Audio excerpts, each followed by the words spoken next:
وعلیکم السلام۔ جی وعلیکم السلام ورحمۃ اللہ وبرکاتہ۔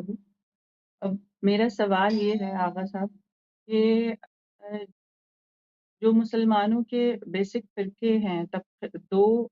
طبقوں میں بٹے ہوئے ہیں، دو حصوں میں بٹے ہوئے ہیں، اور بیسک کانفلکٹ ان کا جو ہے وہ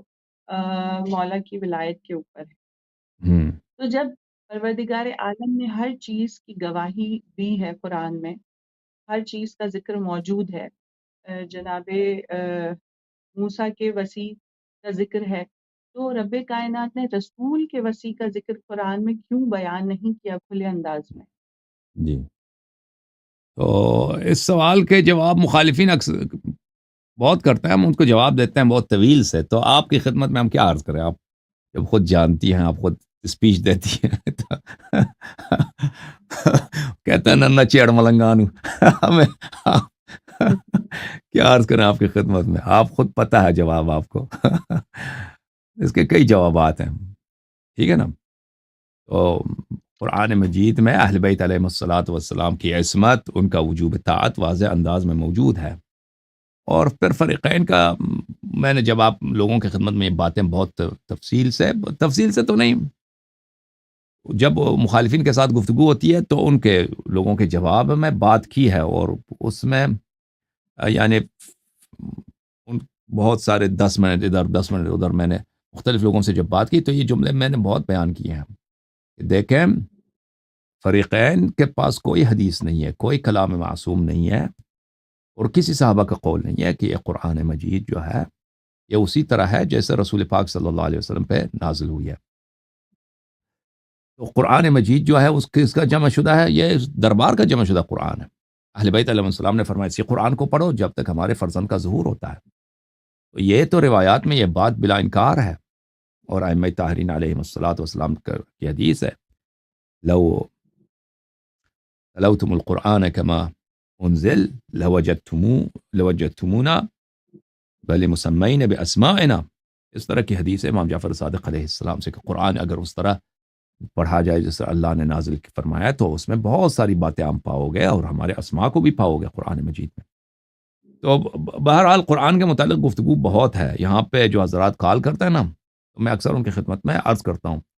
مخالفین جب یہ اعتراض کرتے ہیں کہ قرآن میں فلان مطلب دکھاؤ فلان مطلب دکھاؤ، تو میں ان کو یہی کہتا ہوں کہ تم پہلے جب تمہارے اکابر صحابہ کرام سب کہتے ہیں کہ یہ قرآن ناقص ہے، اس قرآن میں غلطی ہے، ٹھیک ہے نا، تو تم کس منہ سے مطلب کرتے ہو کہ فلان چیز قرآن میں نہیں ہے؟ قرآن میں کیوں نہیں ہے بھائی؟ جب تو وہ خود کہتے ہیں قرآن ناقص ہے، تو بات ہی ختم ہے۔ پھر تم یہ تو دروازہ ہمیشہ کے لیے بہت واضح طور پہ بند ہو گیا کہ یہ قرآن سے مطالبہ کریں کہ فلان چیز قرآن میں کیوں نہیں ہے، ٹھیک ہے نا؟ اور اہل بیت علیہ السلام کے روایات اس مسئلے پہ بہت زیادہ ہیں، اور کوئی ایسی حدیث نہیں ہے اہل بیت علیہ السلام سے اس کے مقابل نقطہ نظر کے لیے کہ قرآن سے کوئی چیز کم نہیں ہوئی ہے۔ اور صحابہ کے اقوال جماعت مخالفین کے ہاں بہت زیادہ ہیں، اور پھر رسول اللہ صلی اللہ علیہ وسلم کے اقوال فرمایا، انہوں نے بار بار فرمایا کہ میرے امت اسی نقش قدم پہ چلے گی جس نقش قدم پہ یہود و نصارہ چلے تھے، اور ہمیں پتہ ہے بخوبی کہ یہود و نصارہ نے اپنے انبیاء کے کتب میں کیا کیا تھا، اس میں دستدرازی کی تھی، اور پیغمبر کی کوئی حدیث نہیں ہے کہ اس میں سے انہوں نے قرآن کو کیا کیا ہو، قرآن کو استثناء فرمایا ہو۔ تو یہ واضح بات ہے، قرآن مجید میں اگر آپ دیکھیں تو یہ تو بار بار بنی اسرائیل کے لیے اور کرسچنز کے لیے بار بار یہی تانا دے رہا ہوں ان کو کہ آپ نے اپنے کتابوں کو چینج کیا۔ رسول اللہ صلی اللہ علیہ وسلم جو فرماتے ہیں کہ میری امت بھی انہی کے نقش قدم پہ چلے گی، تو یہ کہاں سے یہ جماعت کہتے ہیں نا کہ اس معاملے میں، قرآن کے معاملے میں یہ امت جو ہے ذمہ دار ہے، یہ امت امانت دار ہے۔ تو ایک ایسی بات ہے جس کی کوئی دلیل نہیں ہے میری بہن، ٹھیک ہے نا؟ تو آپ کے جو سوال ہے اس کے پہلی بات ہے کہ اہل بیت علیہ السلام قرآن میں مذکور ہے۔ دوسری بات یہ ہے کہ جماعت مخالفین جب خود کہتے ہیں کہ قرآن کے 7 ورژنز ہیں، 6 ورژن اس کے غائب ہو چکے ہیں، تو پھر مسئلہ ہی ختم ہے، پھر وہ تم کبھی مطالبہ نہیں کر سکتے کہ فلان مطلب کو قرآن میں ہمیں دکھاؤ۔ اور اگر میری بات یہ غلط ہوتی نا، اگر میں جو یہ دیکھیں میرا جو موقف ہے یہ بہت نادر موقف ہے آج کے زمانے میں، پرانے زمانے میں یہ سب شیعوں کا اجماع ہوتا تھا اس مسئلے پہ، ابھی ہمارے زمانے میں یہ مسئلہ یہ ہے کہ یہ ایک حداقل شیعوں کی شہرت اس مسئلے پہ، اسی عقیدے پہ تھی پرانے زمانوں میں، اب ہمارے زمانے میں یہ ہے کہ یہ ایک شاذ قول بن چکا ہے، علی الاقل پبلک میں شاذ ہے، شاید حوزوں میں علماء کے نزدیک شاذ نہیں ہے، پبلک میں شاذ ہے.